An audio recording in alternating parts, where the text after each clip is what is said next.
the network for the AV industry. What are you listening to? This is AV. This is AVNation. This is AVNation. This is AVWeek, episode 155, recorded Friday, August 8th, 2014. 2 turntables and a microphone. Ready. AVWeek. Performing. Scan. Week. Online. This is AVWeek.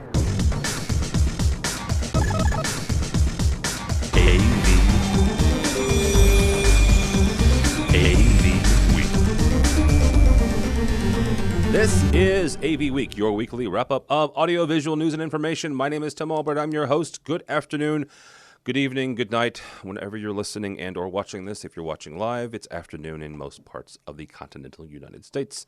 With us this afternoon, a longtime friend, haven't seen him for a while. He missed Infocom, sadly, but his name is Adrian Boyd from Avitecture with the world's longest Twitter. How are you, sir? He's good. Apparently, the government is monitoring us, so he's a little be back. Yeah. Also with us for our first time, his name is Paule Zielie. He's from AMX. Frames again. His name is Paule Zielie. He's from AMX Network and VTC expert. How are you, Paul? I'm good. Nice to be here. Yeah, absolutely. Maybe I should fly you over to Avitecture and have you take a look at Adrian's setup and see. I'm going to be in Washington next week. Well, there you go. Everybody else but me. Everybody else, yes. Everybody else but you. All right, this week we'll tackle a couple different things. Google, actually. Crestron has they have an interesting product name. None of us on this panel know what it is, but we'll talk about that. Also, DiGiCo has picked up another board manufacturer. But first and foremost, from our friend Ted Green over at strategy.com, Nortek drops $46.2 million. And a gentleman by the name of Sean Burke is out as the head of the Technology Solutions Group. The article goes on to say that Nortek in general is fine. They posted 13.9% increase.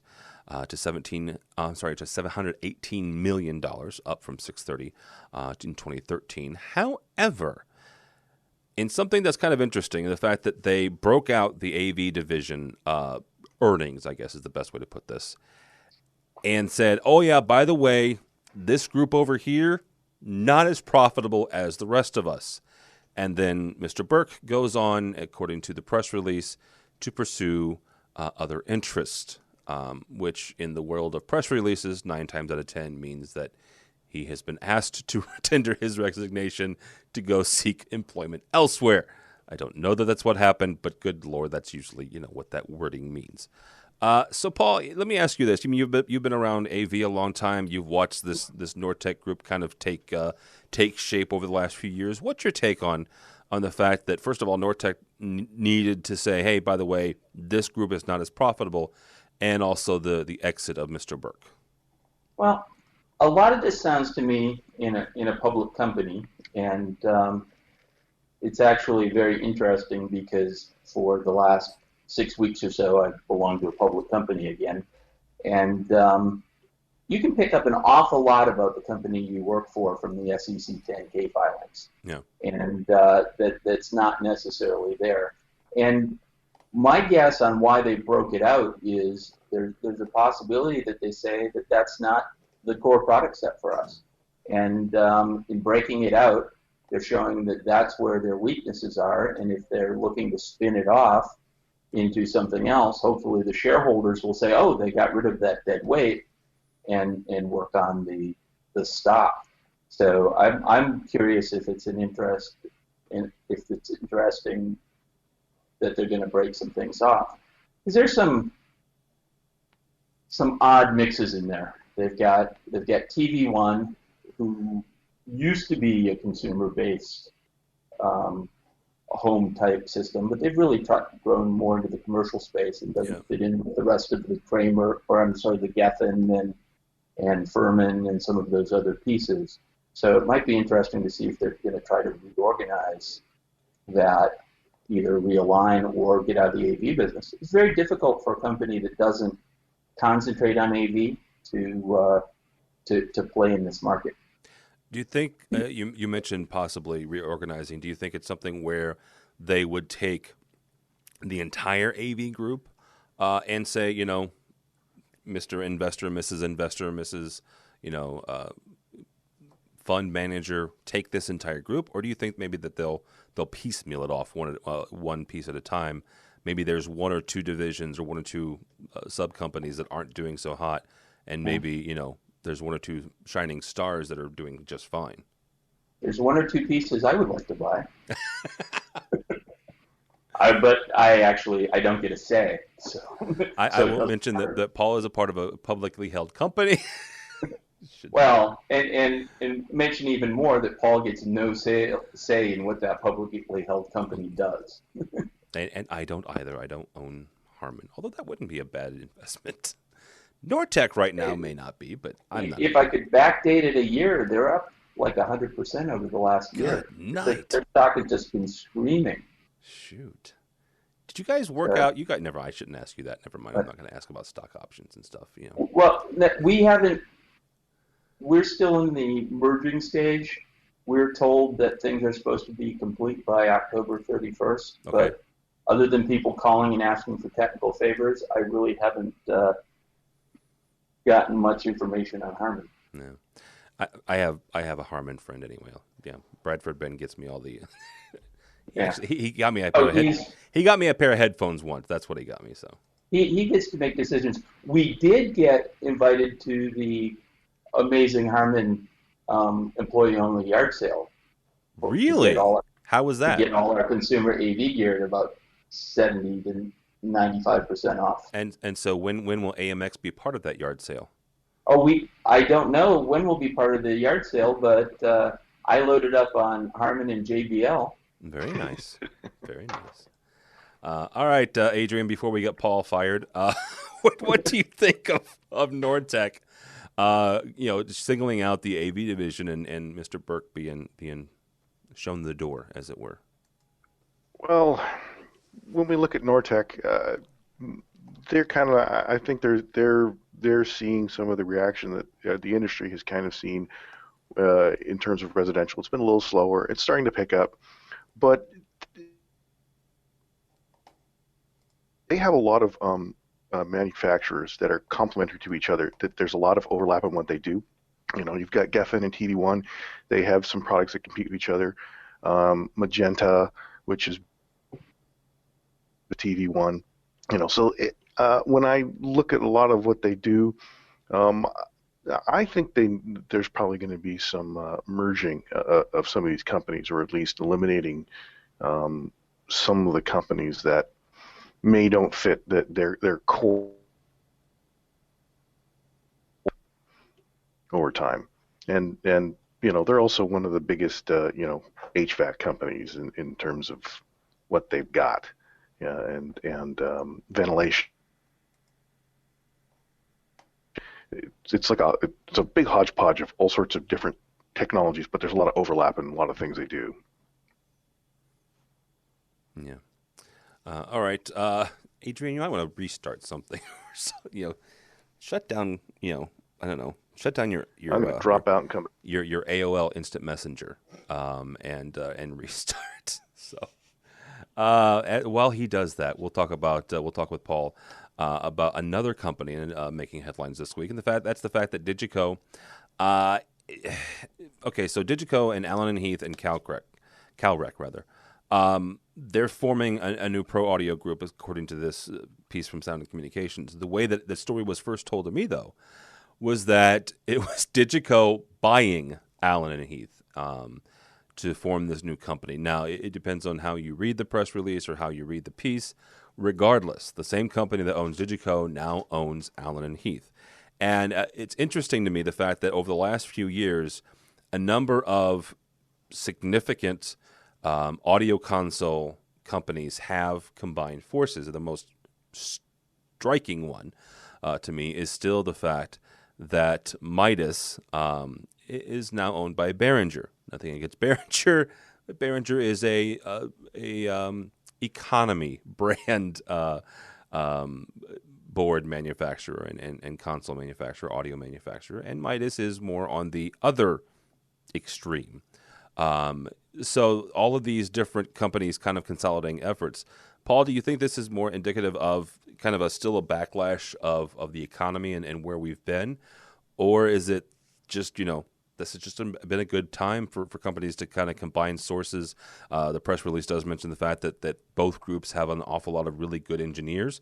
And so maybe that's what they're thinking, get all these smart people in together in one location, and let's make some really, really good kick butt consoles. Well, that's a big plus that goes on this. There's a lot of duplication that can go into consoles, and quite frankly, compared to DiGiCo and CalRep, Allen and Heath is a budget console. No, that's true. No, that's a valid point. I mean, Allen and Heath moves all the way down into the consumer and DJ, and peaks out at the top just about where DiGiCo and CalRec would pick up. DiGiCo in the live and CalRec in the studio. Yeah. So when you look at the three product sets, they have almost no overlap. DiGiCo is big live and event. CalRec is big expensive recording studios, and Allen and Heath is from 2 turntables and a microphone up through nice. Up through a nice club or a regional type console, but they're not going to be mistaken for a Midas or a CalRec at any point. Yeah. But still, all consoles have manufacturing. They've all got power supplies. They've all got preamps. So there can be a lot of economies of scale there. And in this case, there's almost nothing parasitic where anybody would have to drop something from their product line to avoid duplication. So it looks like a good fit to me. Okay, that makes sense. Adrian, from your standpoint, what do you think? What do you think about this whole? You look at it as a marriage, or you looking at it as a buyout? I mentioned the fact that some people have said to me when I first heard about this, it was the fact that it was put to me like DiGiCo was buying Allen and Heath, and this press release on Sound of Communications makes it sound more like a merger. Regardless, what do you make of the fact that now DiGiCo and CalRec and Allen Heath are all being manufactured by the same people? I think it's just more of the consolidation of our industry. Manufacturers are looking for other partners that can bring either something complementary to what they already got, or looking at new verticals. And Paul's kind of right. When we look at CalRec and DiGiCo, they don't play in the same space that Allen and Heath does by and large, and Allen and Heath doesn't really play in their stuff. I mean, I've seen a lot of CalRec going in broadcast and those environments where Allen and Heath is really popular in portable DJ systems and houses of worship, and so I think it's just more of that consolidation of technology that our industry has. Yeah, that makes sense. All right, let's talk about Apple for a second, and I guess you don't have to full disclosure here, but I have an Apple TV. I love it. I don't have a whole lot of Apple products, but I do have an iPad, and then this is one of the main devices that my children watch Netflix on. According to a study from onstreamingmedia.com, it says that Apple TV market shares have fallen by 11 points. This is on the heels of a number of different set-top boxes, not least of which I shouldn't call the Google Chrome little HDMI thing well, it's not a set-top box, but it's a streaming device. And then you have the Roku, and you have the Boxee, and you have a number of other devices. But the fact that it's losing market share, Adrian, where are we going with this when it comes to Apple and the Apple TV and just streaming boxes in general? Is it the fact that they're losing market share, more the fact that they're having more competition, or are people shying away from having one dedicated device and relying more and more on the embedded apps in all these smart displays? Oh, I think it's the latter. Okay. It's when you look at penetration of smartphones and tablets in the market, what's easier, I can watch, say, Netflix on my phone, on my iPad, my Android device, and it goes wherever I go as long as I have reliable Wi-Fi or some sort of reliable data plan. I don't think Apple TV is going away. I do think that there is some pressure from a lot of the other streaming devices because they give a little bit more options in Apple's closed ecosystem. I think that if Apple, we're starting to see, at least in some of their other areas, that they're starting to open up a little bit and add more things. I think if they do that with the Apple TV, and allow things like Amazon Prime and other streaming services to coexist in their environment, they'll probably pick right up again, because it is a reliable box when it comes to streaming. And if you set up your iPad properly, you can basically send content from your iPad straight to the Apple TV, and we do a lot of that in our household because I've got every flavor except for the Chromecast of streaming box, and sometimes it's more convenient to just go and bring up my app and send it straight to the Apple TV instead of going over to Western Digital or bringing up the Roku. Do you think you mentioned the Amazon Prime, and the reason I'm bringing it up because that's one of the devices or one of the services that we have. Do you think that they ever will? Because Apple in the past has not played well with others that they deem to be in direct competition with them. Yeah, I think Apple's probably going to start looking at different strategies to make money. I mean, you saw kind of some of that when they saw the writing on the wall in terms of music streaming services gaining more popularity with the Spotifys and the Pandoras. And with they didn't buy Beats just for headphones. They bought Beats for their streaming library, and they make that coexist probably with their iTunes radio. I think Apple, in terms of if they really want to keep being the market leader or as they have been, they're going to have to start letting other people play in their sandbox a little more succinctly. I think one of those things that is going to allow that to happen, as sad as it is that Mr. Jobs passed away 3 years ago, the fact that Steve Jobs is no longer there, right? That was probably one of the biggest sticking points to letting people play well in their sandbox. Well, he had a singular vision in terms of how he wanted things to work. Yeah, and that got them to certain positions when they started the company in the early 80s, in the mid 80s, and then he left. Apple floundered. When he came back, we saw Apple revitalize itself and change. They did change how we interact with our technology in a very short amount of time. I think the jury's still out on whether Apple can still keep that momentum going. Yeah. All right, Paul, where do you sent me a very nice article. We'll put it on the links as well. The fact that the Apple TV, the beta version, the upgrade looks very nice. They got a new slick interface. But where do you think that they're going? And the fact that they're losing market share, is it like Adrian said, all these smart devices, or is it something with the set-top boxes and the other streaming devices? Well, to start with, heaven forbid I worry, but I think that a online magazine would do anything to create a good headline. But as they lead with it, their market share has plummeted 11 points. Down hidden in the next paragraph is that their year-over-year growth rate in Apple TV has slowed to a mere 12% a year. Yes. I mean, companies would kill for that kind of growth rate along it. As well as with market share, Apple TV sits right about the top of the pyramid for cost within these. The Roku 3 is probably about the same street price as the Apple TV, but if you're breaking up market share with Roku, where does Roku sell the $95 devices versus the $30 devices that they have? And as far as market share, where things go, and I'm not an Apple fanboy by any means, and I do have a Google Play that was handed to me as a demo, and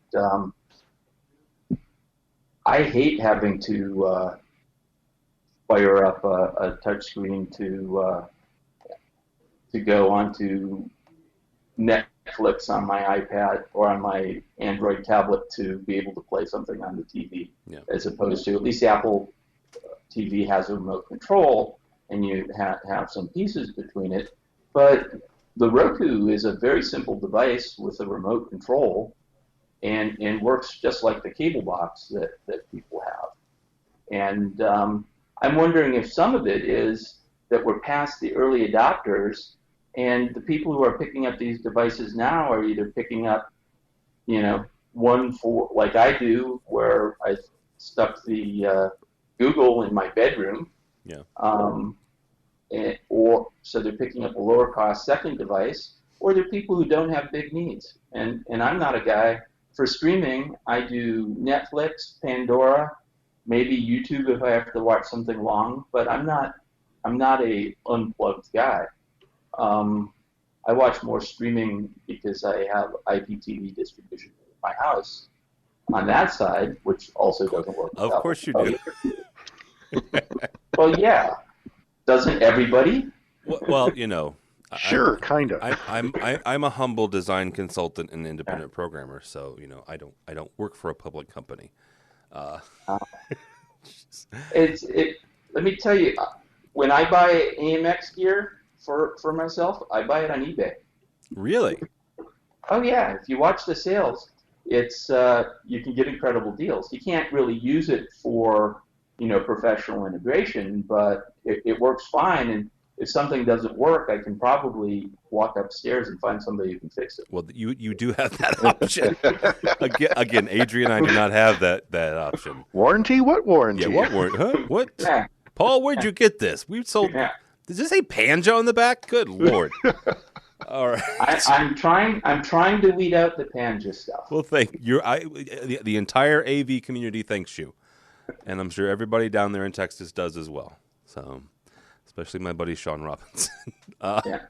All right. Panja is not a real good word around here. I'll bet not. Good Lord. Who was it? Don Mead told me once when that first came out, somebody Googled it, and let's just say that you shouldn't Google it and then misspell it.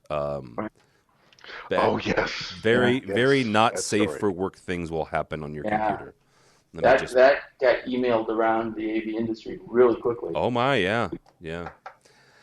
All right, real quickly, and I told Paul this off the air, and I'll apologize to him here officially live. Had a couple stories this week about AMX's competitor. He's like, let's go for it. So we'll at least hit one of them. A story came out of our buddies over at CE Pro, and God love them. Yeah, they worked their butts off, trying to uncover stories and stuff like that. Here's the most interesting one that came out this week. Pyng, Pyng. It's apparently a new product from Crestron. I say apparently because, according to the story by CE Pro, Crestron has applied for some patents, and they've been awarded a couple patents, and there's been a couple updates to the story. We'll go through it here real quickly. But nobody really has been able to say what Pyng is. Now, a side note to this is the fact that Pyng was actually picked as one of the CEDIA new products, and CE Pro kind of elaborate on that. The people who judge it sign NDAs, which is non-disclosure agreements. So there are a handful of people in the industry who do know what this is outside of Jersey, right? None of the three of them are here on this call. So I'm going to put it to you guys, and Paul, I'll defer to you last. We'll have Adrian here first as an integrator. What do you think Pyng is, I guess, based on the information and solely on the information that CE Pro has provided up to this point? Yeah, I think it sounds like it's probably some sort of connected device that tracks you in a room, and you put your user settings on it, and your touch panel's configured the way you want it when you walk into the bedroom or something to that effect. But I kind of take umbrage to the whole thing that's been nominated for an award. Nobody knows what it is, and it's like it's just there for the sake. It's Crestron. Give them an award. Oh, jeez. Nobody would ever do that. No. It's almost like Crestron's becoming the Apple of our industry. When something new and exclusive is happening, it's hey, I got a Crestron scoop for you. Guess what they're doing? But ever since they invented 4K. What's that? Ever since they invented 4K, it's been like that. Yeah. And we're going to certify everything too. So they didn't. They didn't invent 4K, did they? It's not what their marketing materials sound like. Don't always. And just remember, it's not really 4K because we're dropping bits in the color space and doing other funky things. Well, and there's several flavors but it's certified. I'm going to be getting that phone call from very angry Crestron people in a few minutes. Oh, you and me both. So yeah, let's talk about 4K for a second. There was another story that we weren't there's a device out there now. Give me a second, I'll bring it up. It is a certified 4K display. Okay, and I'm kind of tap dancing here because I've lost the stinking story. Silicon Core. Is now claiming that they are 4K certified by Crestron. Interesting. It is a 1.5 millimeter LED, and problem with it is it's a 1080p display. So it's a 20-inch 1080p display. Well, there you go, 20-inch. That's really useful in my house on my desk. But it's 4K, right? But it's not 4K. It's 1080p. 1080p. But Silicon Core. Let me start by saying these are beautiful monitors, and the big thing about Silicon Core is they've been able to get incredibly good mullions, and they're very bright. So you stack up a lot of them. So if you saw their 4K display at Infocom, they were using a 12 by 12 and saying it's 4K, which meant actually each monitor was showing 320 by 180, but on their 1080p.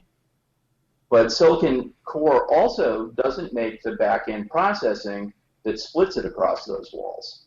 So from reading it, my guess was Crestron likes the fact that the pixels are very close together, and therefore it's certifiable for 4K. Interesting. Okay. Yeah. Well, no, I mean, here's the thing. I did go through not just their booth, but a couple of things with Crestron when it comes to 4K. And most of the stuff, the Silicon Core stuff aside, they do literally have, big fancy schmancy machine that pushes 4K through, and they do a lot of work with these various displays. I just thought it was odd that this one company, Silicon Core, I don't know, I don't have any dealings with them other than, looking at some of their products at Infocom, would put forth a 1080p that's now 4K certified. I didn't understand that. Maybe I need to get somebody. My guess is two things. One, Crestron needed somebody to apply for certification. Yeah. And two, there's some level of partnership because all of the big monitors in the Crestron booth at Infocom were Silicon Core. Even the big Mamma Jamma? Yeah. Okay. Yeah. And when we had our Crestron Dog and Pony show, and we talked a little bit about 4K and what we should be doing for 4K, and I'm still kind of, it's what truly is 4K, because a lot of the products that are saying they're 4K are not truly 4K because they're falling in that UHD TV stuff where it's really not that 4096 by, was it 2160 or whatever they're calling it now these days. So we're at the early stages, I think, of 4K and adoption and content. And well, here's the thing, and a couple of things. I'll post a link up to another podcast done by Jason Griffin and Big Nate Snyder that he had on. They had on Mark Coxon and Josh Frago, who both of them very smart gentlemen. who delved into 4K extensively. 4K is one of those weird things, right? I mean, this is kind of reminiscent to me, at least, of quote unquote HD. 10, 15 years ago, when we started talking about quote unquote HD, there was 3 flavors, right? Some people will argue 4. I don't want to get in the 4th one. There were 3 flavors. There was 720p, there was 1080i, and there was 1080p, right? And you could go into a customer's meeting, right, into a integration meeting, and say, "I'm going to give you HD," and the next guy will say, "I'm going to give you HD," and the girl across the table, "I'm going to give you HD," and all 3 of us can design a separate system altogether, not even giving you the same resolution. Same thing's happening today, right? Yeah. Whether you're using AMX or Crestron or Kramer or whoever, it depends on what the infrastructure can deliver, and I think that's kind of what they're getting at. This silicon core thing aside, as long as you are able to, the infrastructure, and Paul, this goes back to you guys too, and I've had conversations with John Robinson about this, as long as from the manufacturer standpoint, your switchers and your cabling and the endpoints can support up to the maximum of what 4K is, guys like us and guys like Adrian and the guys and girls who put this stuff in will be fine, regardless of what the clients want us to do. As long as you guys give it to us, we're fine. Yeah, it'll work perfectly, just like EDID, which solved Oh, we got through this once. We did. We'll get through it again. Yeah, we'll get through this again, and everyone will have to buy a new TV, and then they'll say, "Guess what's coming up down the pipe?" Yeah. 8K. 8K 3D. What the not 3D? I personally would throw my vote behind 2160. 3840 by 2160, just because it makes the math easy to do. And the reason that 4K was originally there, before anybody thought about how we're going to scale a monitor, was because that's what the guys at Red could squeeze out of a digital camera. Yeah. And they wanted to get it wide enough, and with editing, aspect ratio, extra pixels, you can move things around. It's great. But then when it moves into the manufacturing, they're saying, well, we're building a big 16 by 9 piece of glass, and we can cut it exactly into 4 and have 1080p monitors or 4K monitors, and everything's fine. So the manufacturing is going to definitely push towards the quad 1080p type arrangement, which is fine. But the real issue is going to be Pro AV is going to very much suffer over this. How because so? Once you push copper past 10 gigabits, you have a very hard time getting it any distance down a copper. So the interesting thing about HDMI 2 will be they'll come out with it, but nobody will tell you, and this is conjecture because nobody's told me either, that you can get a 6-foot cable, because Sony, who really cares about this, thinks that a 6-foot cable is all you really need. Okay, so here's where I'll go with that, right? I agree with you. Totally. And I think it's a good thing. Here's why. Fiber. I have been writing and screaming for the last 2 or 3 years about when on earth is the price of fiber going to come down. Fiber is a great infrastructure. Personal opinion. All this is, right? Not a manufacturer, have don't own stock in any manufacturer, nothing like that. I think that fiber is a great infrastructure, but it's freaking expensive as all get out. And it's not difficult to terminate much anymore. It's not like 20 and 30 years ago where you had to polish all the crap like that. It's relatively simple to terminate now. It's a great infrastructure. You can send gigabits down the thing. You can send anything down it. Yeah, literally anything down it. But it's expensive as all get out. I think this, seriously, Paul, has a very good chance of driving the cost down on fiber and making it more ubiquitous. I think so. The AV world hasn't really driven the fiber. No. The IT world has. And the interesting thing that will happen in the IT world is if you look at HD-based T and various implementations of HD-based T-like things over fiber, they look suspiciously like 10 gigabit Ethernet on the physical layer. The voltages, the modulations are the same. And for that matter, On the SFP base, we're using the same SFPs for fiber, the small format pluggable, the little fiber transceivers, that are for the 10 gigabit Ethernet market.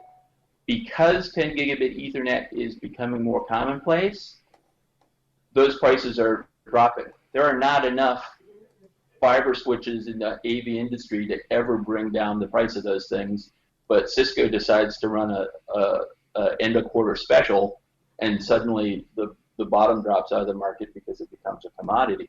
Right. So AV can follow along that way, but 10 gigabit fiber is only going to get us through 4K P60. Okay. And then barely into 4K P60, depending on how you play with it. If they're really talking at 8-bit, if they're really talking about moving to 8K, we're going to have to push up into a 40 gig fiber, which is going to be a 40 gig Ethernet is out. And you can run it on copper, but you can only run it about 8 feet. So then we hopefully will be able to follow that price drop. But the big question becomes, how will that happen? Because the consumer won't matter. No. Because ultimately, the way 4K is going to get delivered is via streaming, and it's probably going to be asymmetrical streaming. So Netlinks doesn't care if they've got a 2-hour movie, if it takes them 24 hours of running it on their fastest computer to compress it down with H.265, because the playback's asymmetric and they can get it out and they can push it off. It's a very different world than you or I when somebody hands us the connector coming out of their laptop and we've got to put it 100 yards down the field. Yeah. And we don't have several hours to get it there. No, yeah, we don't have the encoding. It needs to be real time. Yes. And you're not going to get a real time encoding. And this is an argument I have a lot of times with people as we talk about some of the need for real time. If you look at the SVSI and the immersive, and SVSI has done a very good job where they've got their uncompressed, which is screamingly fast. And then they've got their motion JPEG, which is pretty damn fast.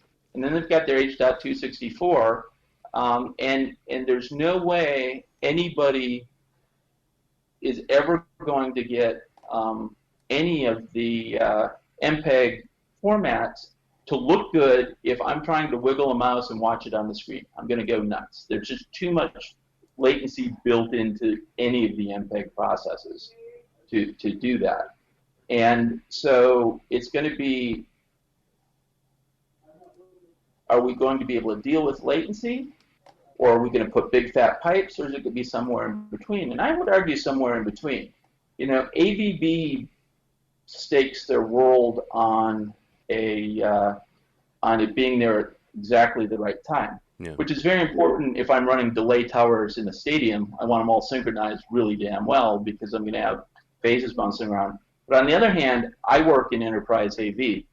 If the audio from this room gets to that room over on the next building 35 milliseconds later, who the hell's going to care? Exactly. Yeah.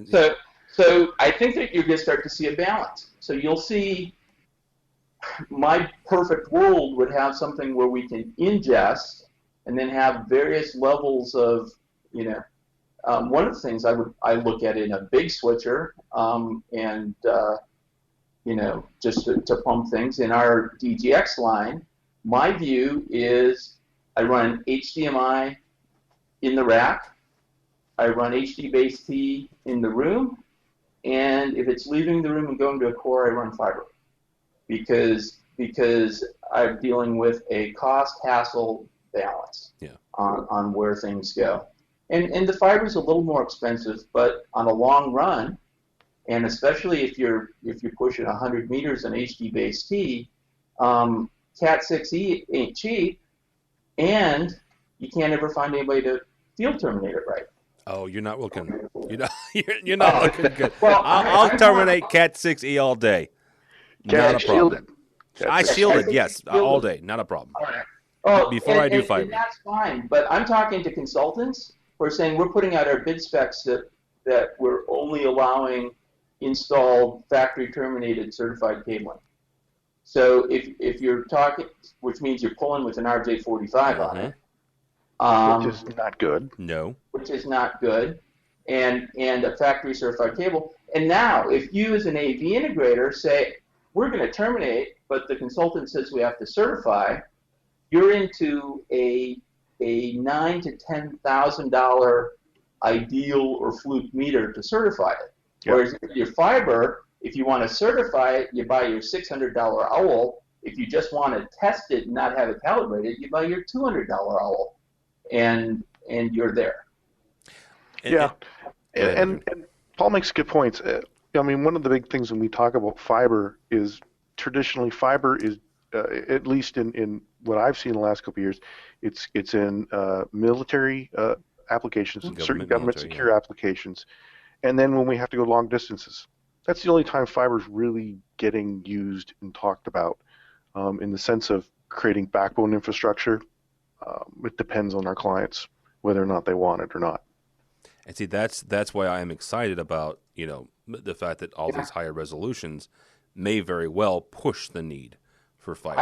I think it's going to because the other grumbling I hear, especially in the video industry, is that the production people say that because of everything being so close together and you having so many pixels, that 8 bits of color separation isn't enough for 4K, and they would like to go to 12 bits, which is going to give you 50% more bits to deal with. Yeah. Had to do the math there in my head real quickly, Paul. But that and when we talk about broadcast, that brings a whole other level of complexity when you start dealing with fiber, because broadcast comes in 2 flavors. You're either a mobile truck or you're a fixed house, and if you do fiber in a mobile environment and something breaks, well, your truck's down for a little bit, and you can't have that during the Super Bowl. Yeah. But you still want to have all of those pixels, all that beautiful picture. You want to have that 4K for that, first, handoff. But as you said, Tim, this is going to be an interesting time. It will be. And here's the other thing with that. I think that it has the opportunity to, how do I put this, reinvigorate the over-the-air signal. And this is the reason I say that. A good friend of mine who's an old broadcast engineer, he works for an audio company now, has screamed for years, it doesn't matter what your TV is. It can be a 720p, it can be 1080, because you're not getting anything higher than 720p currently on your satellite box or your cable box, right? It doesn't matter. You're not getting 1080p because they're compressing it so much. Right. And the fact that countries like South Korea and Japan have already broadcast 8K. I said 8K. Japan's broadcast 13K, well, there you 12K, and 18K. Yeah. Over the air. Over the air. So that's why I'm saying it may very well reinvigorate the over the air, infrastructure in this country, and swing the pendulum back the other way to where we're not a primarily cable/satellite country where we're going and over the air. That brings into other things about how our infrastructure is so badly taken care of and used. Oh yes. We will go overseas to Japan or even South Korea. They're streaming, 1080p, non-compressed, 2 tablets, 2 phones, blazing fast internet, and we have miles of dark fiber. I remember many years ago that when in the residential market where it was new house construction where you were pre-wiring a house with, your bundled coax and twisted pair, and there were even places that were doing 2 coax, twisted pair, and a fiber run in every single wall plate. And a lot of that stuff is all dark and not used because the consumer just has no clue how to make it useful in their home. Yeah. Well, and it's in the cities too. We reaped the benefit for a long time of the thought that in the 90s everybody thought they would become a billionaire by laying fiber, and and then went bankrupt, and all that fiber got sold off cheaply, and we caught a lot of boom for that, but nobody's really put in those massive fiber plants since then, and eventually it's going to fill up. And one of the reasons that Northern Virginia does so well is because MCI strung fiber everywhere in Northern Virginia, and the cities got into it. When Alexandria, Virginia let their cable contract back in the mid-90s, they forced the cable company to put dark fiber anywhere they were going to run coax runs. Oh, wow. And the cable company fought and fought and fought, and I'll bet you they're so glad that they were forced to do that. Yeah, I mean, I've got an ODN box on the side of the house, and it's got 2 or 3 fibers coming into it, and I've got a couple coaxes and a couple twisted pairs that come right out into the house. So the infrastructure's there. It's just not utilized effectively anymore. No. All right, a couple more stories, guys, before I let you go. First of all, we totally hijacked your show. I'm sorry. That's Paul. You're new here, it's so called Squirrel Vision. I'll explain. That's the whole point of this show. The whole point is not me. The whole point is you guys. I just know smart people. I don't know. I'm not smart. You're the smart person. What this did we week. call this early on when we started doing this? Squirrel. Yeah, squirrel. That was you actually. Yeah. 3 years ago. So yeah. All right, from our buddy over at Commercial Integrator Magazine, Tom LeBlanc. A case for showrooms making, not wasting money. Now, here is the interesting premise of this article here. And actually, another guy in the residential side of AV, John Siaka, wrote a piece about having a showroom. And so, Paul, we'll kick it off with you, because all three of us here pretty much work and live in the pro world, right? Yes, AMX has a residential side as well, but you guys primarily education and government and healthcare, and you guys are primarily pro. Adrian, you guys are not 90% government, but you're big time government, and you live in that whole little Atlantic region. Yeah. Infocom, Innovad, who I work for. That's our bread and butter, education and corporate. So here's the question. What's the benefit, or is there a benefit, for pro AV folks having a showroom? Mr. Paul, we'll start with you. Is there a benefit, not just from the manufacturer standpoint, but from, let's say, Avitecture? Is there a benefit of Avitecture having a showroom? Avitecture has some very nice conference rooms. Conference rooms, not a show. I'm talking about a showroom. But the question is, where does that change? Avitecture is in the business of building really nice conference rooms. Okay. So and I've been working for AMX for about 10 months. Prior to that, I worked for Lockheed Martin, but in the high-end pro AV integration business. So, what did we build? What was our product? Classrooms, war rooms, presentation rooms, and conference rooms. And so we had really nice conference rooms. Actually, in my office, of the non-installer tech types, there were 5 of us down one hall, and we had 4 conference rooms. Wow. Because 2 reasons. One, because they were our demo areas and our test areas, so we would keep one to make sure we always had it good, but we're doing it. Second, when I don't have a tech out on a job, I prefer to keep them busy, because otherwise they make hockey balls out of tape and break things back in the warehouse. So you can do that. But to bring in a customer and be able to show things, it's valuable in the setting that the customer is going to like. It's very important, especially with a customer who is kind of feeling their way as to what they need, to be able to point at and say, I like this, I don't like this. 8 different models of monitor on a wall, may not be that impressive, but here we have an integrator conference room, and we put in, normally you wouldn't have 4 touch panels in a conference room, but we've got 4 in here because this is a showroom, conference room, mixed use space. And for the Pro AV, that's I would call that a showroom. Okay, and that's valid then. Adrian, Paul says you guys have very nice showrooms. So yeah, we've got good spaces. What's the value there? Well, one of the things is, when I first started integration, the company I worked for, Apex, which is now Sharps AV in Canada, we did a total high-end showroom. You had the dedicated theater and the VTC room and the conference room, so you could show that whole thing.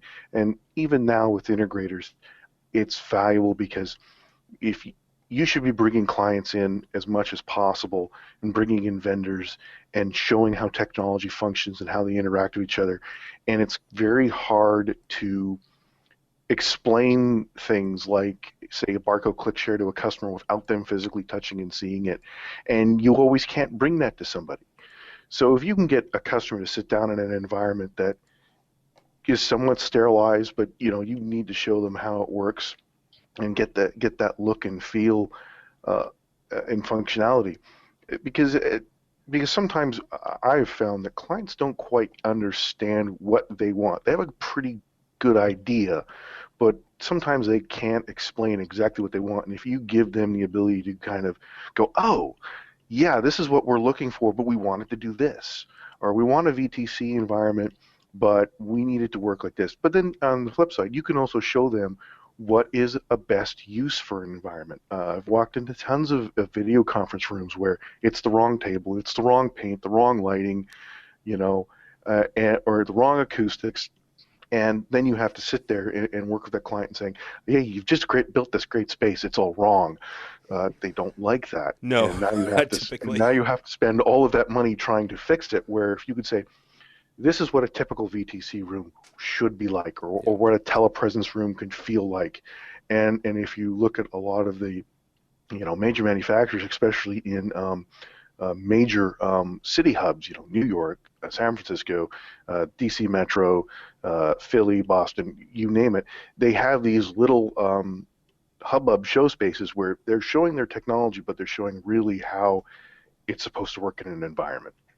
And I think it's valuable for a customer who may not see this on a day-to-day basis, how it should work and supposed to work. And it also gives us as integrators the ability to try new products, to see what works and what doesn't, instead of guinea pigging clients.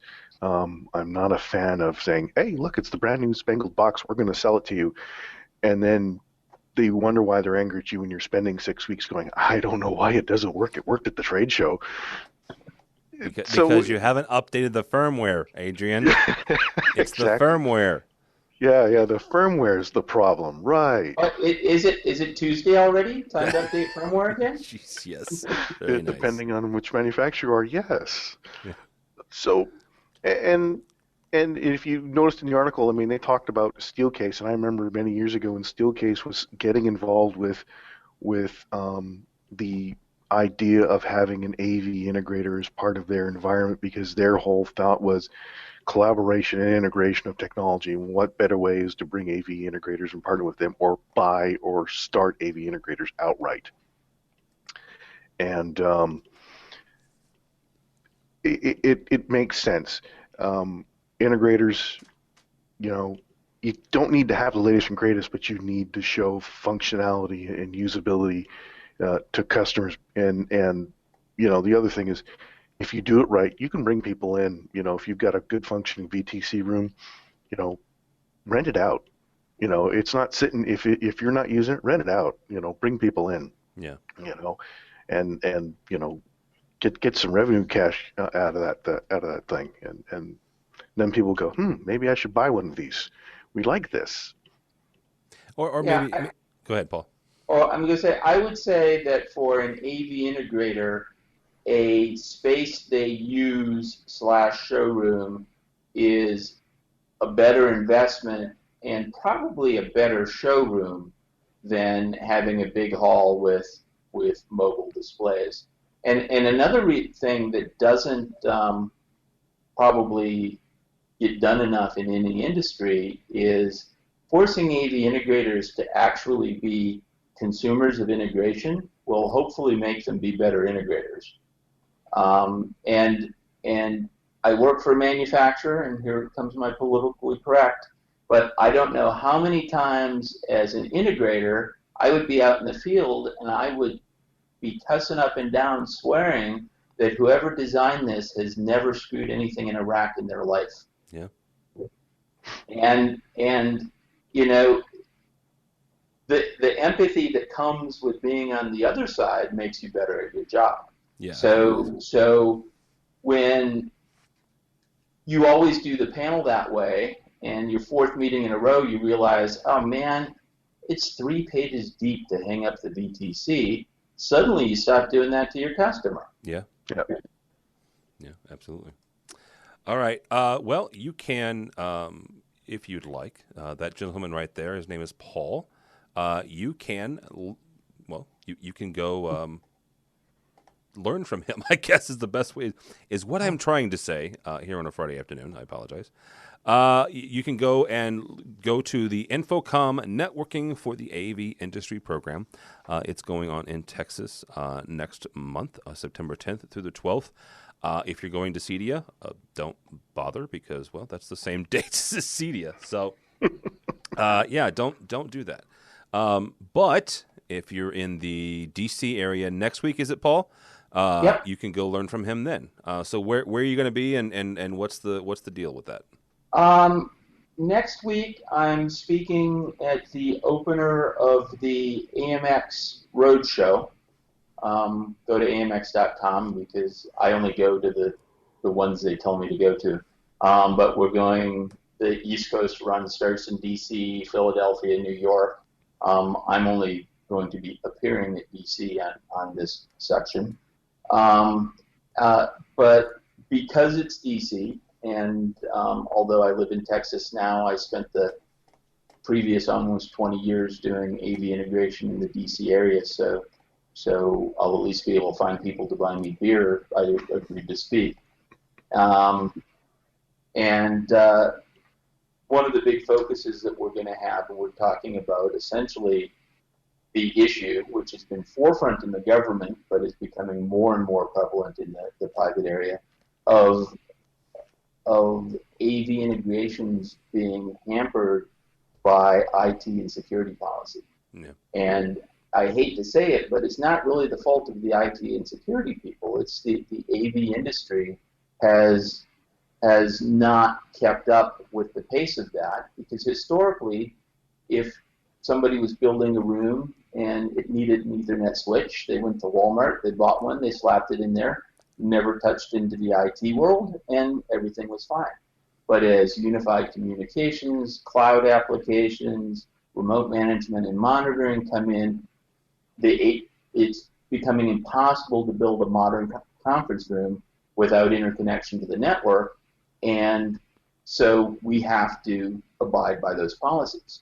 And it's also coming at a time of a perfect storm, because this year's the first time anybody ever fired a major company CEO over security problems.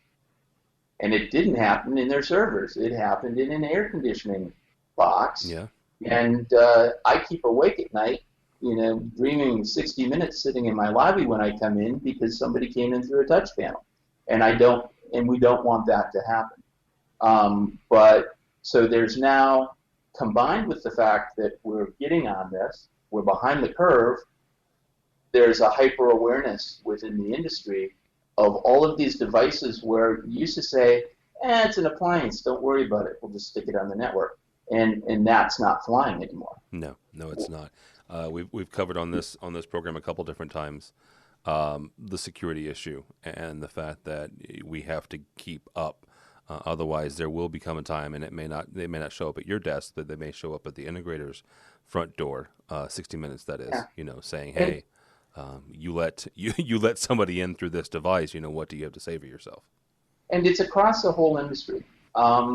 It's not just the integrators doing poor practices, not changing passwords and not protecting, not setting expectations for the customers. It's also the manufacturers. We don't have, in typical AV devices, we don't have the level of security that an IT guy in a multi-$1,000 AV device that an IT guy would expect to be in a $39 home router he goes and buys at Walmart.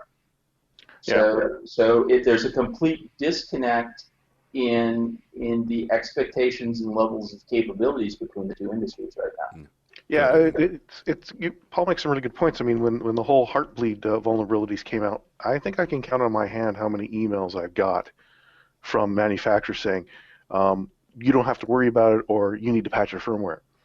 I hope you got the email from us, because they ran us around. Email from AMX and they Barco ran us around for 2 days doing code searches in everywhere to find out if we had it in place, which we didn't. But it was still, everyone on our engineering team dropped whatever they were doing for 2 days to address that. So even though we weren't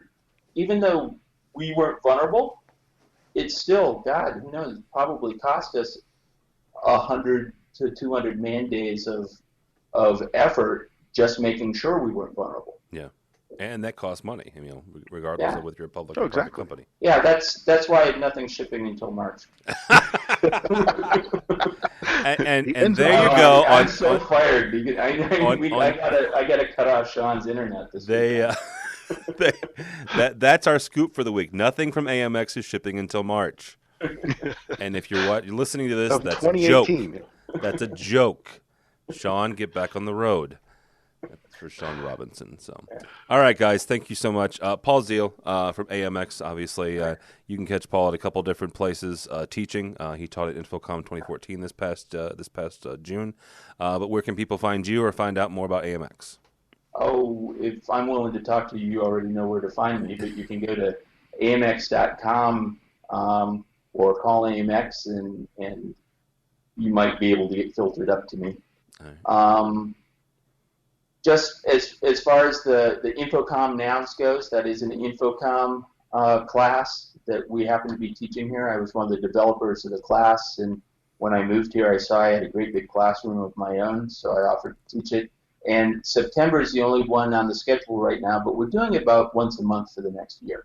And that's a partnership between AMX and InfoComm, where we're giving them the space and the teachers and lunch and everything in order to, in my mind, an AV integrator that understands IT is going to lessen everybody's problems in the industry. So we feel it's very important that the level of knowledge and professionalism within the IT-facing world in the AV industry come up. So this has been an international effort where we're doing it in Dallas, but they're also doing it in Australia and Europe to work with InfoComm to try to help the industry come up. Very cool. All right. Well, thank you so much for joining us.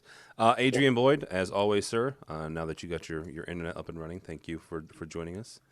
Yeah, it's been a really good show, and actually I will probably see Paul in DC next week because I'm planning on going to the roadshow. Oh, good. Yeah. But Adrian is from Avitecture, and where can people find out more about you or about Avitecture? They can go to Avitecture's website, which is www.avitecture.com. They can see me on Twitter or LinkedIn, and just look for the AV CAD guy, or just look for me on Twitter, and you'll find me. And I haven't been as prolific on Twitter as I've been in the past. Been busy, but hopefully I'll start getting some more stuff out. That's a horrible excuse. Been busy working. Hey, I've been busy. I can't even imagine getting a thought out in 140 characters. I couldn't do it. That's the problem I run into. It's like, check this out. Oh, great! I'm at like 400. That's what the shrinker thing is for. Just write a blog post and shrink it, and that's what I do. My format is the 30-page white paper. And oh, jeez. My thumbs just die if I. Good night. I don't think I could think that much. So, all right, don't follow me. Go by the website if you would, please, AVNation.tv. AVNation.tv, you'll find this very program and a host of others. There's a place on there to sign up for our newsletter. Do that if you would, please. That's actually kind of for people who do social media and people who don't do social media. It's just a way for us to keep you updated on what we're doing. We're getting a handful of people who are writing blogs for us, speaking of 30-page white papers. Bradford Ben's written one, Harry Mead, Gina Sansfarivo. John Green wrote a really great piece. So, go by the website if you would, please. This show, our education-focused show, we're doing a new State of Control, which is our control and automation show.